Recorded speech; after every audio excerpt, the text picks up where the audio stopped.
Dernièrement, Alexis Tjens nous a sorti son nouveau projet, School Addict. Mais, pour ceux qui l'ont remarqué, c'est un copier-coller du site The Real World d'Andrew Tate.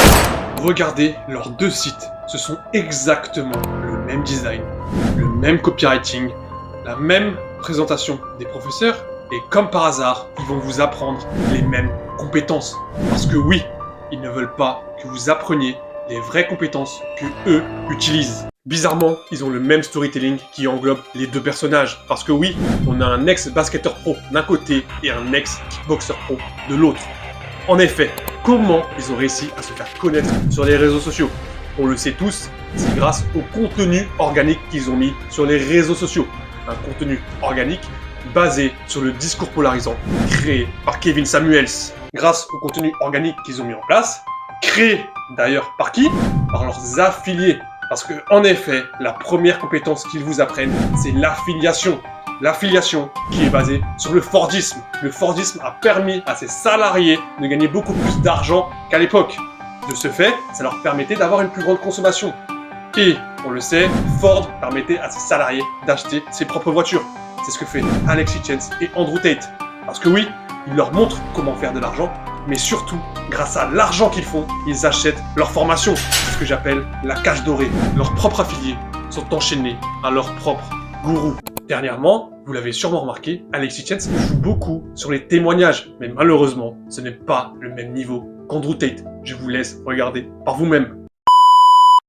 Wow, dude, that's actually insane. And I got another client just last month. That's what took me to 5K. I've taken 14,000, made 52,000 out of it. Everybody in the real world's making money. The biggest, the largest benefit to the real world is direct access to professors. You are taught by millionaires that answer your questions. They give you everything on a silver platter. They've made it impossible to not make money if you follow what they say. So the real world really gave me a sense of brotherhood. It's a community. People that are there for you to help each other. We're all in there for one thing, and that's to make money.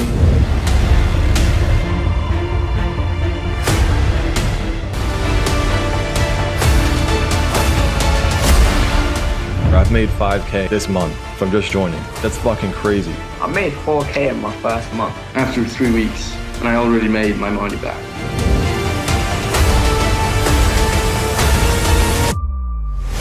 How much are you making per month now? 7 to 12K, depending on the month. Shattered my worldview completely.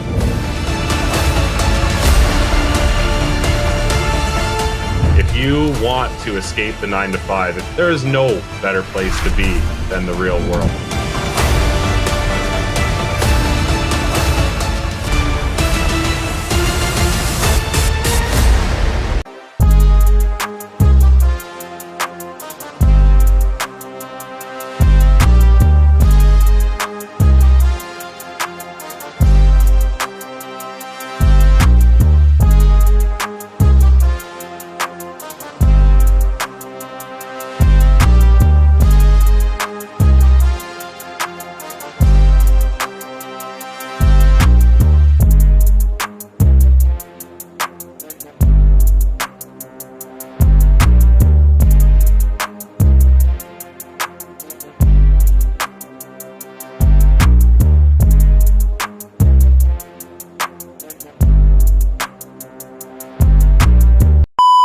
Sur les témoignages, je n'ai même pas besoin d'élaborer sur le sujet.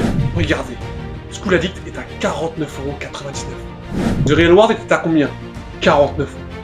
Et franchement, quand on regarde le monde du business en ligne aujourd'hui, entre School Addict, The Real World, Mindeo de Yumi Denzel, Educate de Iman Ghazi ou Client Acquisition de Alex Hormozy, qui nous dit la vérité? Maintenant, comprenez qu'ils mettent en évidence deux compétences que vous ne verrez jamais, ou du moins, qu'ils ne vous apprendront jamais. De 1, nous avons le ghostwriting. Et de 2, nous avons le full stack creator, une théorie créée par le grand Matt Ragland. Et bizarrement, quand je recherche le terme ghostwriting sur internet, en France et sur YouTube, personne n'en parle. On a l'impression qu'ils essaient de cacher cette compétence. Le seul qui ait parlé de cette compétence, c'est Antoine Blanco. Et encore, il n'en a parlé que 2 secondes. C'est pour vous dire l'impact qu'a cette compétence. Et bien évidemment, s'ils ne vous l'apprennent pas, c'est qu'il y a une raison derrière. Ils veulent uniquement vous apprendre ce qu'ils veulent que vous appreniez. Parce que oui, une société qui ne sait pas s'exprimer est une société qui ne peut pas se révolter. Posez-vous la question. Qui écrit les e-books de vos formateurs préférés? Ou même encore, les formations de vos créateurs préférés? Eh bien, principalement, ce sont les ghostwriters. Le ghostwriting est le fait d'écrire un texte sans que le nom de la personne qui écrit le texte ne soit crédité. Vous le voyez dans l'onglet communauté d'Alex Hitchens et d'Andrew Tate. D'ailleurs, il l'utilise tous les jours. Mais le ghostwriting, ce n'est pas uniquement ça. Le ghostwriting est une niche du copywriting, mais le ghostwriting se divise en plusieurs catégories. Vous l'avez sûrement remarqué, mais dans la niche de l'entrepreneuriat en ligne, sur Internet, il y a deux types de personnes. Celui qui te dit de te concentrer sur ton personal branding, et qui bien évidemment te vend la formation sur comment créer le personal branding. Et ensuite, nous avons la personne qui te dit non, tu dois te concentrer sur tes compétences en ligne et gagner des clients. Les deux ont totalement raison. Cependant, dans les deux cas, ton temps est lié à l'argent que tu vas te faire. C'est pour ça qu'aujourd'hui, il y a une troisième catégorie qui rentre en jeu. Et Alex Hitchens et Andrew Tate entrent dedans. C'est l'ère du full stack créateur, c'est-à-dire une personne qui comprend toutes les bases du business en ligne. Créer une audience, avoir des compétences en ligne qui valent hyper cher, vendre l'astuce, vendre la formation, etc., etc. En faisant ça, tu crées ta légitimité dans ta niche. Tu crées une autorité envers ton audience. Tu crées une audience parce que oui, tu auras des followers qui vont te suivre. Ainsi, avoir des clients qui vont te contacter directement. Et enfin, j'aurai la chose que tout le monde recherche. Le fait de ne plus être lié par le temps pour avoir de l'argent. Merci à tous d'avoir suivi cette vidéo. C'était Mickaël, le consultant préféré de ton entrepreneur préféré. On se retrouve pour la prochaine vidéo.